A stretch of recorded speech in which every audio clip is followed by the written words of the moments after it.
I remember the smell of the garden that morning.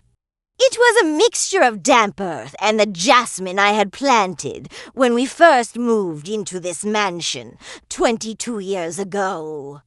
I was standing by the floor-to-ceiling windows of our master bedroom, watching the sunlight dance across the mahogany floors. Everything was in its place.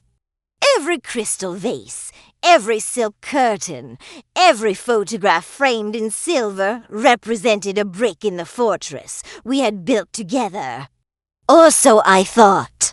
I looked at my hands, still elegant, but etched with the fine lines of timelines that told the story of raising our children, hosting gala dinners, and supporting Arthur through every promotion and every corporate battle. I was the silent architect of his success. I was the grace behind his power. Arthur was still asleep, his breathing heavy and rhythmic. In the soft morning light, he didn't look like a man capable of shattering a world.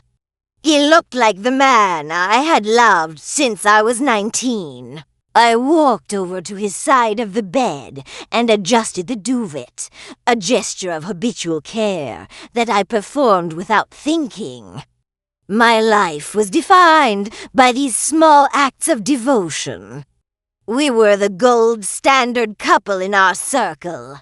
People looked at our mansion, our reputation, and our long-standing marriage as a beacon of stability in a world that was constantly falling apart. I took pride in that. I wore my marriage like a badge of honor, a testament to my patience and my unwavering loyalty. That morning, I spent a long time in the kitchen. I liked the silence of the house before the staff arrived. I made coffee, the aroma filling the high ceilings, and I sat at the marble island, planning our 25th anniversary.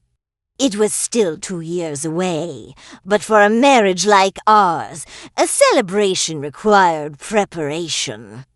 I envisioned a marquee on the lawn, the same jasmine scent in the air, and our children now grown and successful toasting to a love that had survived the decades. I felt a profound sense of peace. I believed that we had reached the shore. We had survived the lean years of his early career, the sleepless nights of parenthood, and the pressures of high society. We were safe. I remember thinking about the mansion itself. This house wasn't just wood and stone. It was a character in our story. We had chosen every tile together. We had argued over the color of the study. It held our secrets, our laughter, and the echoes of our children's first steps. I felt an immense sense of ownership, not just over the property, but over the life it contained.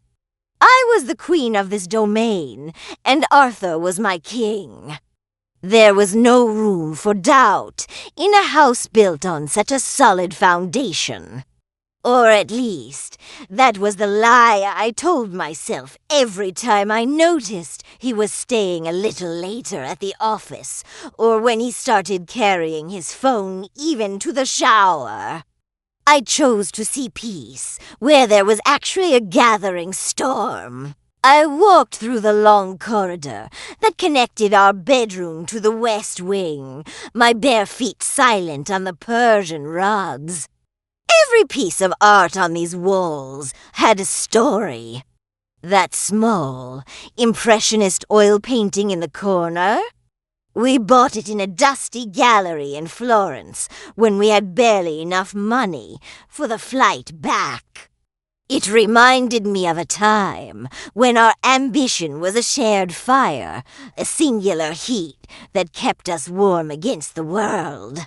Back then, Arthur would hold my hand under the table and whisper that one day he would give me the world. And he had. But as I touched the gilded frame, a cold shiver ran down my spine, a fleeting premonition I quickly dismissed. I believed that the luxury surrounding me was the reward for my endurance.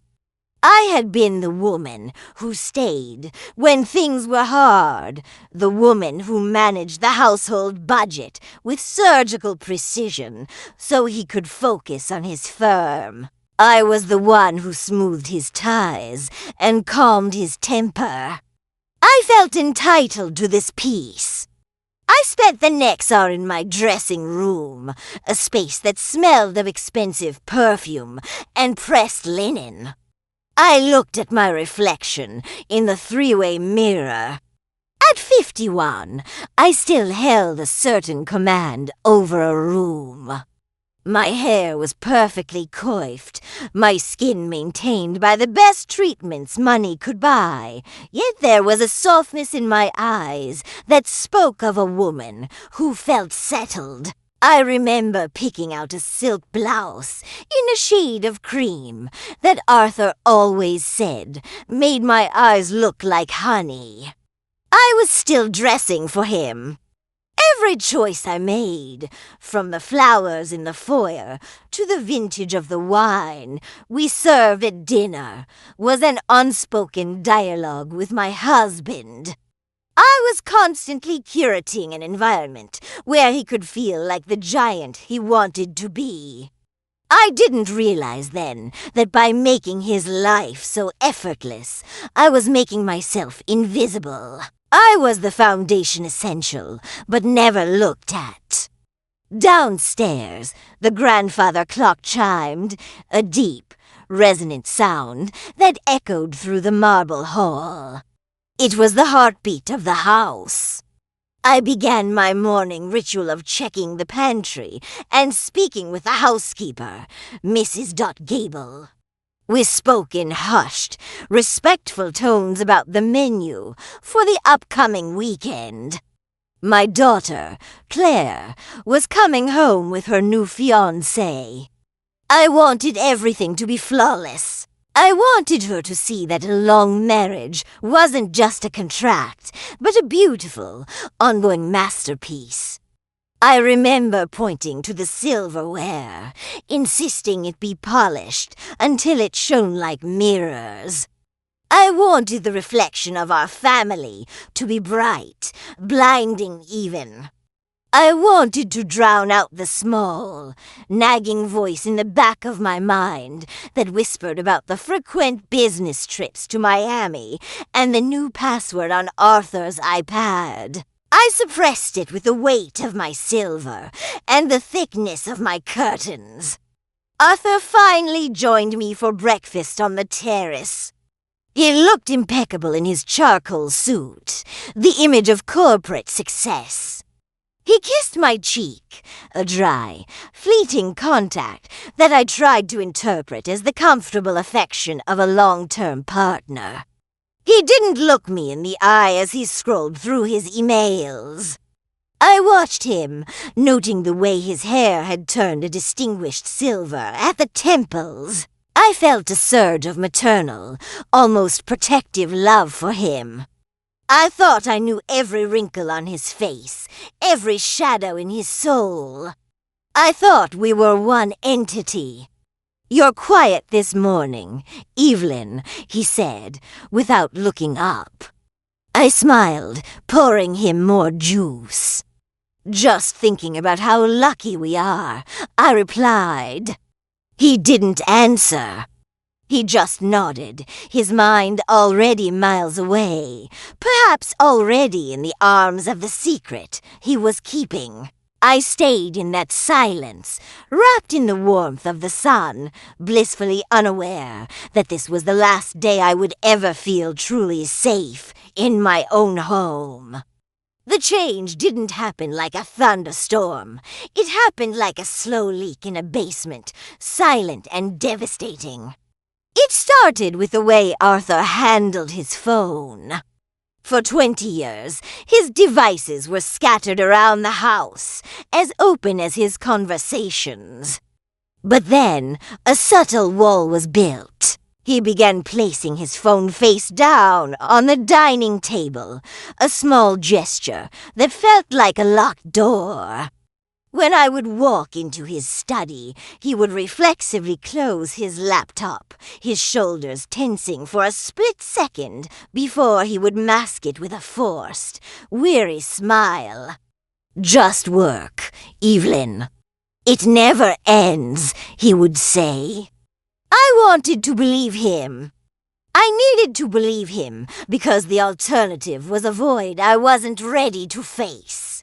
I began to notice a new scent on his skin, something sharper than his usual cologne, a citrusy undertone that didn't belong to our bathroom cabinet. I told myself it was just the laundry detergent of a hotel or the perfume of a client he had sat near during a meeting. I became an expert at making excuses for him. Our conversations, once deep rivers of shared dreams, became shallow puddles of logistics. We talked about the gardener, the charity gala, and the children's career moves. But we stopped talking about us.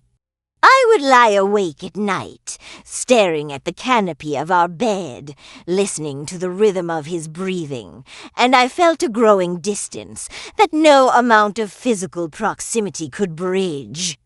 He was right there, his warmth radiating through the sheets, yet he felt like a ghost haunting our marriage. He started coming home later, claiming the merger was more complicated than expected. I would leave his dinner in the oven, the heat drying out the food just as the silence was drying out my soul. When he did arrive, he was exhausted, but it was a nervous, jittery kind of exhaustion. He couldn't stay still. He stopped looking at me when I spoke, his eyes always drifting to the clock or his glowing screen. I felt like a piece of furniture valuable, well-maintained, but ultimately ignored. There was one evening, I remember it vividly, when I tried to bridge the gap. I had dressed up, lit candles, and prepared his favorite meal. When he walked in, he looked at the table with something that resembled pity rather than appreciation. "I've already eaten at the office, Evelyn." "I told you not to wait," he said, his voice clipped and cold.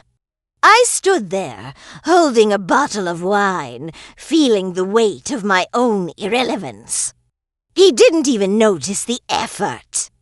He walked past me, his mind already elsewhere, and for the first time, the mansion felt too big. The high ceilings seemed to echo my loneliness, and the polished floors felt slippery beneath my feet.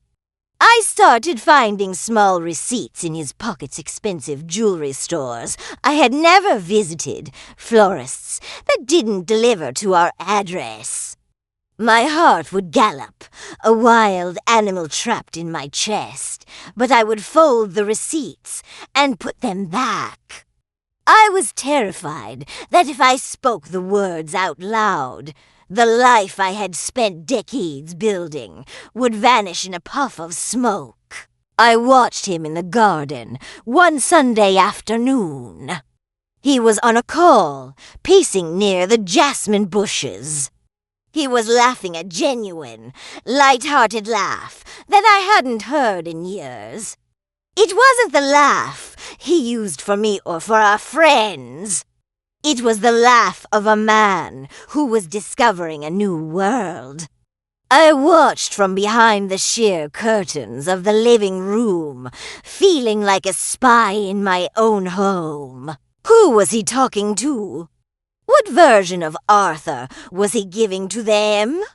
I realized then that I was mourning a man who was still alive and grieving a marriage that was still legally intact. The distance wasn't just in his schedule, it was in his eyes. When he looked at me, he didn't see the woman who had built his life with him. He saw a reminder of a past He was clearly trying to outrun. I felt the first chill of the winter that was coming for us, a winter that no fireplace in this mansion could ever warm. I started to develop a strange, obsessive habit of cleaning. It was as if by scrubbing the marble countertops until they gleamed, I could somehow polish away the stains on my marriage. I would spend hours reorganizing his closet, touching the sleeves of his suits, looking for any physical evidence of the woman I was starting to feel in the air. I found a strand of hair on a navy blazer once long, blonde, and far too vibrant to belong to me. I held it between my fingers, feeling its weightless betrayal. Instead of confronting him, I threw it into the trash and washed my hands until the skin was raw. This was my denial. It was a physical, aching labor. I believed that if I didn't acknowledge the evidence, the reality couldn't hurt me. I was a curator of a museum of lies, and I was determined to keep the exhibits looking perfect for the outside world. Our social circle still saw the power couple, and I performed my role with the precision of a seasoned actress. Even as my heart felt like it was being squeezed by an iron fist every time he checked his watch. During our rare dinners out, the intimacy between us didn't just vanish, it curdled. On the few occasions he touched me, it felt clinical, a duty performed to keep the peace. There was no soul in his kiss, no recognition in his gaze. I would lie next to him, paralyzed by the fear that if I reached out to hold him, he would pull away, and that rejection would be the final blow. I remember one rainy Tuesday when I decided to visit his office unannounced, bringing his favorite lunch as a surprise. The secretary, a woman who had known me for a decade, looked at me with a mixture of pity and terror that chilled my blood. "He's in a private meeting, Mrs. Sterling." "He specifically asked not to be disturbed," she stammered. I stood in the lobby, surrounded by the glass and steel of the empire I helped him build, and I realized I was a stranger there. The doors to his inner sanctum remained closed, and as I walked back to my car, leaving the expensive meal on the reception desk, I felt the first real cracks in my resolve. The mansion felt colder when I returned, the silence louder, the luxury more hollow. I began to watch the way he talked about the future. Or rather, the way he stopped talking about our future. Whenever I brought up our retirement plans or the house we wanted to buy in the south of France, he would become vague, his eyes darting toward the exit. "We'll see, Evelyn. Things are changing," he'd mutter. The word changing tasted like ash in my mouth. I saw him looking at the mansion, not with the pride of a builder, but with the calculation of a man looking at an asset. He started talking about the overhead and the unnecessary space, as if our memories were just square footage to be liquidated. I realized then that while I was nesting, he was deconstructing. I was adding layers of comfort, and he was peeling them away, preparing for a life that didn't include the weight of 22 years of history. I was fighting for a we that had already become a him, and a someone else in his mind. The loneliness was most visceral in the mornings. I would wake up, and for a split second, I would forget. I would reach for his side of the bed, expecting to find the man who used to whisper his dreams into my hair. But the sheets were always cold, the pillow unruffled. He had started leaving for the gym at 5 o'clock a.m., an obsession with fitness that was new and jarring. He was transforming his body, shedding the soft edges of middle age, preparing himself for a younger gaze. I looked at my own body in the bath, still beautiful, but seasoned by life, and I felt a wave of profound inadequacy. I was the old model, the reliable version that was being traded in for a newer, sleeker upgrade. I sat in the water until it turned ice cold, staring at the gold faucets, wondering how much longer I could pretend that the silence in this house wasn't the sound of my life falling apart. I decided to fight. Not with anger, but with a terrifying, silent devotion. I convinced myself that if I became the perfect version of the woman he first loved, he would find his way back to me. I started attending church again, sitting in the back pew of the old stone cathedral downtown. I wasn't praying for wealth or health. I was bargaining with God. If I stay quiet, if I serve him better, if I ignore the signs, please let him stay, I would whisper into the cold, incense-heavy air. I began to treat my marriage as a sacred sacrifice. I started making his favorite meals every single night, even if he didn't come home to eat them. I would set the table for two, light the candles, and wait. I waited until the wax melted into misshapen lumps on the linen cloth. I was sacrificing my pride on the altar of a history that only I seemed to remember. I convinced myself that this was what strong women did. We endured. We held the walls up while the foundation crumbled. My denial became a full-time job. One afternoon, while I was organizing the study, I found a credit card statement tucked inside an old encyclopedia. There were charges for a boutique hotel in the city and a jewelry brand that specializes in engagement rings for modern lovers. My heart didn't just break. It felt like it was being ground into dust. But do you know what I did? I put the statement back. I smoothed the page, closed the book, and walked into the kitchen to discuss the dinner menu with the cook. I chose to believe a lie because the truth was a monster I wasn't equipped to kill. I told myself Arthur was having a midlife crisis, a temporary madness that would pass if I just provided enough stability. I became his shadow, anticipating his needs before he even knew he had them. I was suffocating him with my kindness, and I was suffocating myself with the weight of what I refused to see. The sacrifice extended to my children. When Claire called to talk about her wedding, I painted a picture of her father that was a complete work of fiction. He's just so busy with the firm, darling. You know how he is. He wants everything to be perfect for your big day. I lied, my voice steady while my hand trembled so hard I had to grip the edge of the marble counter. I was protecting his image to protect her heart, but mostly I was protecting the illusion that I hadn't failed. In our world, a failed marriage was a public execution, and I refused to be the one who pulled the lever.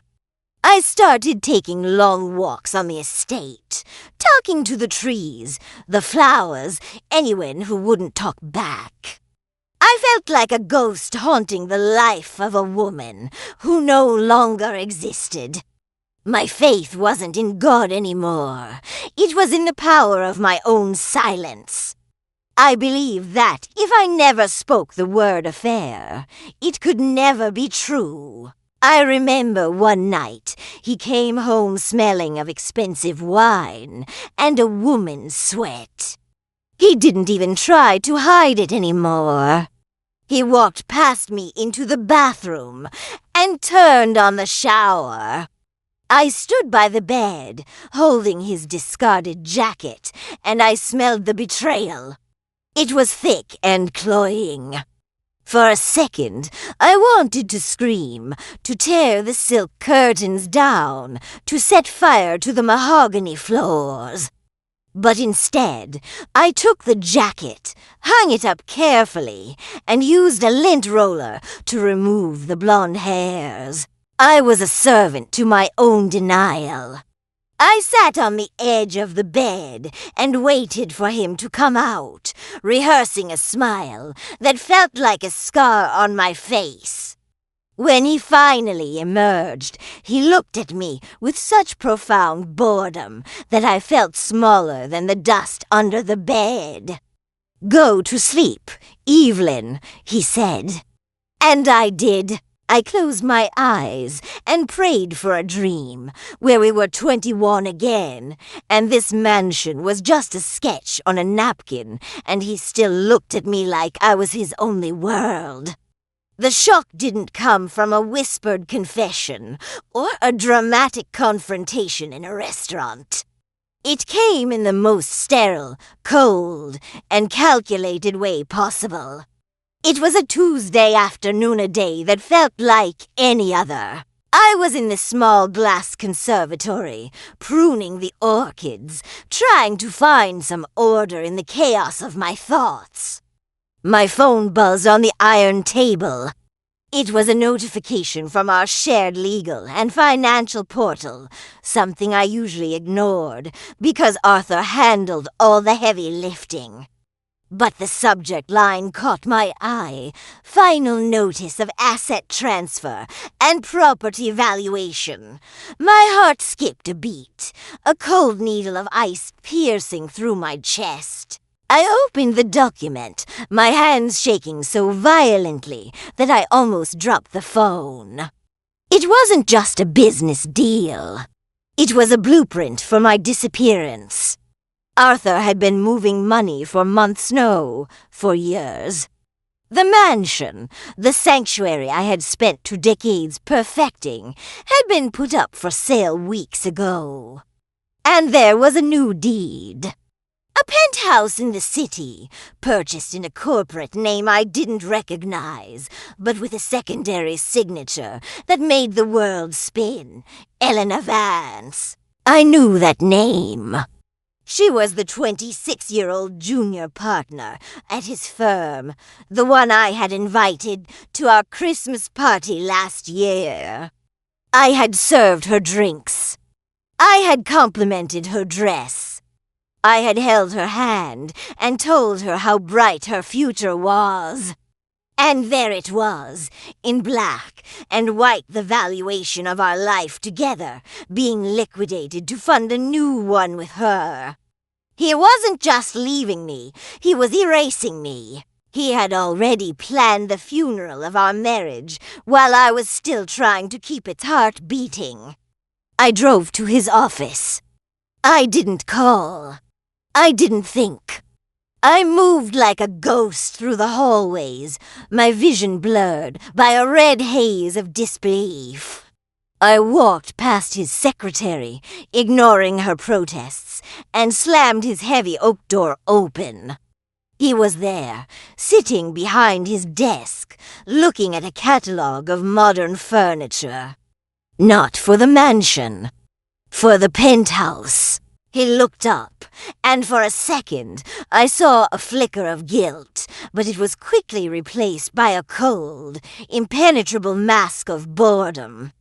"You weren't supposed to see that until Friday, Evelyn," he said, his voice as flat as a dead man's pulse. He didn't stand up. He didn't offer an apology. He spoke to me like I was a difficult client he was finally dismissing. "The mansion," I managed to whisper, my voice breaking on the word. "Our home, Arthur?" 22 years. He leaned back, crossing his arms. It's too much house, Evelyn. It always was. You were obsessed with it, but it was just a shell. I've already signed the papers. You'll have a generous settlement, of course, but Elena and we need a fresh start. Somewhere without the ghosts. The word ghosts hit me harder than any physical blow. I realized then that he didn't see our memories as treasures. He saw them as clutter. He saw me as clutter. The shock was so profound that I couldn't even cry. I just stood there, watching the man I had worshipped turn into a stranger before my very eyes. He looked at his watch, the gold watch I had given him for his 50th birthday, and sighed. I have a meeting, Evelyn.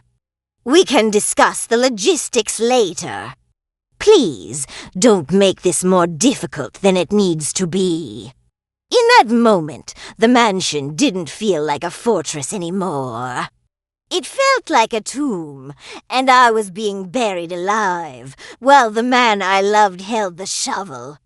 Con certeza. Vamos mergelher no abismo dis momento. Di tal hondo accrual de dos documentos, e percepquo di q carda tujolo da vida di Evelyn. For meticulo summit desmontado peles costas della. Continuaco. Bloco for the betrayal or shock, a trique ochoke English version. I stayed in his office for what felt like hours, though it must have been only minutes. The air in the room felt thin, insufficient for my lungs. I looked at the desk, the same desk, where I had placed a framed photo of our family every time he moved offices. The photo was gone. In its place was a minimalist leather blotter and a digital frame that cycled through architectural renderings of a glass and steel building downtown. The penthouse. My mind raced through the documents I had seen on my phone. He hadn't just put the house on the market. He had emptied our joint savings into offshore accounts I didn't have the passwords for. He had been preparing this exit with the tactical precision of a hostile corporate takeover. I was the company being liquidated. I was the asset being stripped. I remember looking at his hands, the hands that had held mine during my labors, the hands that had built our first bookshelf. Now, those hands were clicking a pen with impatient rhythm, waiting for me to leave. "Who are you?" I whispered, finally finding a shred of my voice. He didn't even flinch. I'm a man who wants to live the rest of his life without feeling like I'm in a museum, Evelyn. You spent 20 years making sure everything was perfect, but you forgot to make it real. Elena makes me feel alive. She doesn't care about the silver or the garden. She cares about me. The cruelty of his words was a serrated blade. He was blaming my devotion for his betrayal. He was turning my love into a cage so he could justify breaking out of it. I walked out of the office, but the shock followed me like a cold shadow. I didn't drive home immediately. I sat in my car in the parking lot, watching the city move around me as if nothing had changed. But my world was unrecognizable. I kept thinking about the Christmas party. I remembered Elena wearing a red dress, laughing at Arthur's jokes. I remembered how she looked at me not with respect, but with a predatory curiosity. She was looking at the life she was about to inherit. She was measuring the drapes, while I was still living behind them. The realization that they had been laughing at me in my own home, eating my food, drinking my wine, while planning my eviction, made me feel a nausea so deep it felt ancestral. It wasn't just a divorce, it was a theft of my identity. When I finally drove back to the mansion, it looked different. The grand gates didn't feel like a welcome. They felt like a trap. I walked through the front door, and the silence of the house hit me like a physical weight. Every object I had curated, the antique vases, the silk rugs, the crystal chandeliers now felt like mocking witnesses to my stupidity.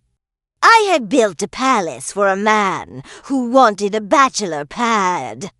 I had invested my soul into a property that was already listed on a real estate website under high-end investment opportunity. I went to the kitchen and saw the dinner I had started to prep. The organic vegetables, the expensive herbs. I took the knife and, for a moment, I just stared at the blade. But I didn't cut the vegetables. I just stood there, listening to the house breathe, realizing that the man I loved was dead, and the stranger who replaced him had already sold the ground I was standing on.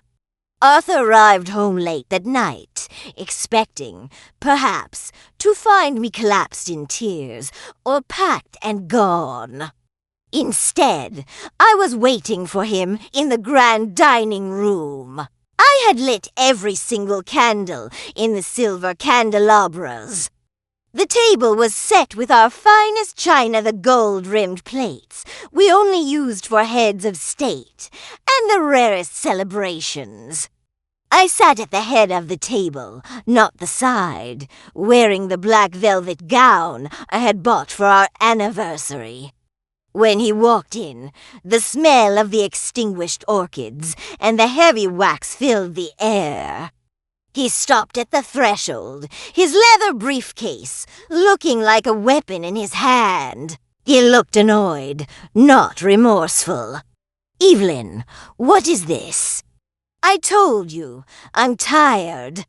"We don't need a performance," he said, his voice echoing in the vast, hollow space. I didn't rise. I looked at him through the flickering flames. "It's not a performance, Arthur. It's a wake. I'm hosting a funeral for the man I thought I married." I stood up slowly, the silk of my dress rustling like a warning. I walked toward him, and for the first time in months, I didn't look for love in his eyes. I looked for the enemy. "You think you can just sell this house? You think you can hand over the keys to a girl who wasn't even born when we bought our first apartment? This mansion isn't just an asset, Arthur.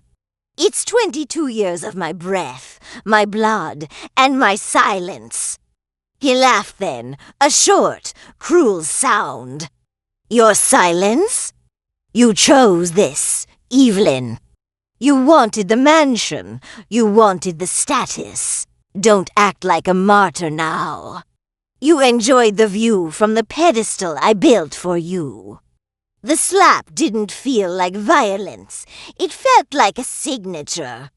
It was the first time I had ever touched him in anger. His head snapped to the side, and the silence that followed was so thick it felt like it would choke us both. He didn't hit me back. He just slowly turned his face toward me, his eyes glowing with a cold, terrifying hatred. "That," he whispered, "is the last thing you will ever get from me." He stepped closer, invading my space, smelling of the city and of her. "I've spent 2 decades being managed by you. Every meal, every suit, every conversation curated by the great Evelyn Sterling. I'm done being your project. Elena doesn't want to change me. She just wants me. You? You love the house more than the man. So fine, keep your memories. But the bank owns the walls, and I own the bank. I felt a calm come over me, then a cold, crystalline clarity. I realized that the man standing before me was a hollow shell, a person who had traded his history for a temporary spark. You think she loves you, Arthur? I asked, my voice dropping to a whisper that carried further than a scream. She loves the man who can buy a penthouse in the city. She loves the man who can afford to throw away a 22-year marriage like it's a piece of trash. But you're getting older. And one day, you won't be the buyer anymore. You'll be the one being liquidated. And when that happens, you won't have a home to come back to because you've already sold the only person who ever truly knew your soul. He didn't answer. He just turned his back on me and walked out, the heavy front door slamming with a sound that felt like the final nail in a coffin. I stood alone in the candlelight, surrounded by gold and crystal. Realizing that the confrontation wasn't about winning him back, it was about finally seeing the monster I had been feeding all those rupees. The days that followed were a blur of cold sunlight and the mechanical sound of packing tape. Arthur didn't come back to sleep. He sent professional movers, men in gray uniforms, who didn't look me in the eye as they carried away the pieces of his life. I watched them from the top of the grand staircase. A ghost in my own hallways. They took his mahogany desk, his collection of rare books, and the leather armchair where he used to sit and read the financial news while I sat nearby, knitting or dreaming. As each piece of furniture left the house, the rooms developed a hollow, metallic echo. The mansion was being gutted, not just of its contents, but of its history. I felt a strange, detached numbness. I didn't cry when they took the piano we bought for our daughter's 10th birthday. I didn't scream when they packed the fine crystal we had toasted with on so many New Year's Eves. I just stood there, realizing that the gold standard marriage had been a lease, and the term had finally run out. My children called, of course. Their voices were filled with a mixture of confusion and a betrayal of their own. How could he, Mom? How could he just sell the house? Claire sobbed over the phone.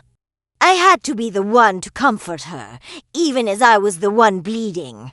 I found myself lying to them again, not to protect Arthur this time, but to protect them from the sheer ugliness of his coldness. I told them we were moving on, that it was for the best, that the house was too big.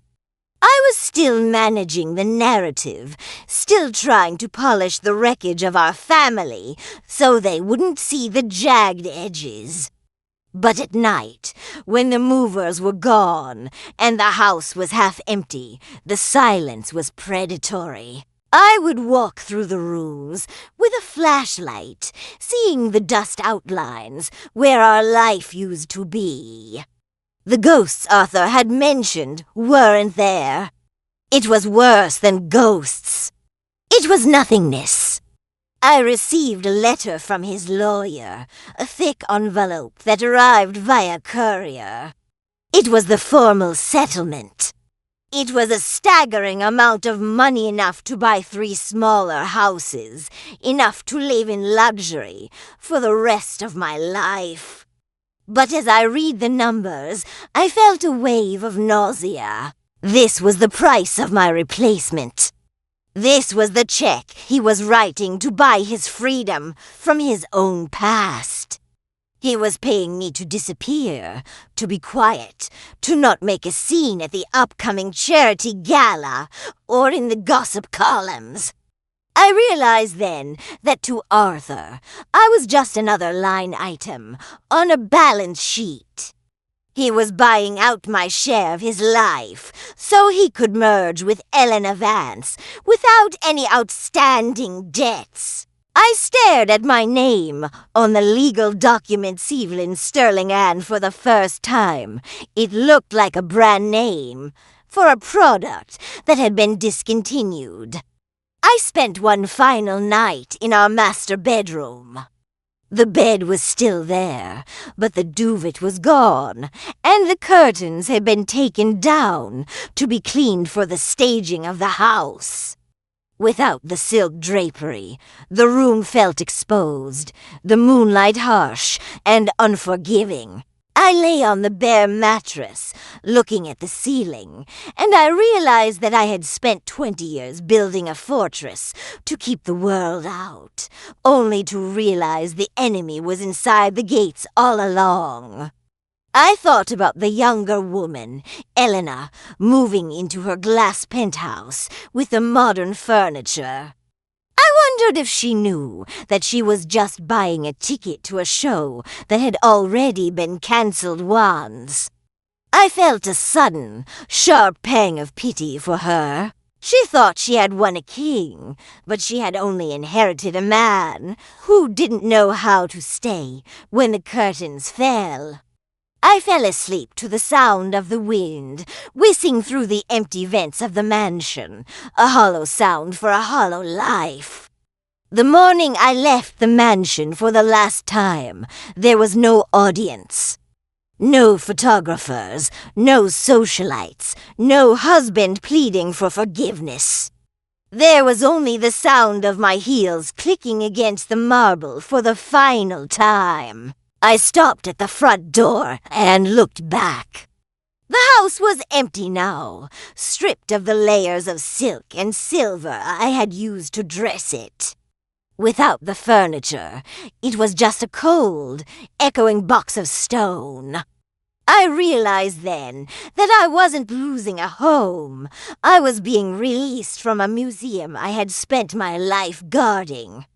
I placed the heavy brass keys on the foyer table, right next to a single jasmine flower I had picked from the garden. It was a gift for the house, or perhaps an apology for trying to make it hold a love that had died a long time ago. I drove away in a small car I had bought with my own savings, leaving the luxury SUV Arthur had gifted me in the driveway. I didn't want anything that smelled like his guilt. As I passed through the grand iron gates, I didn't look in the rearview mirror.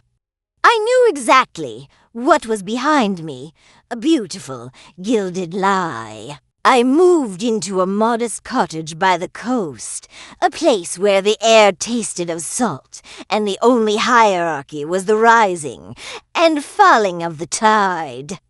For the first few weeks, the silence was terrifying. I didn't know how to exist without a schedule to manage or a husband to please.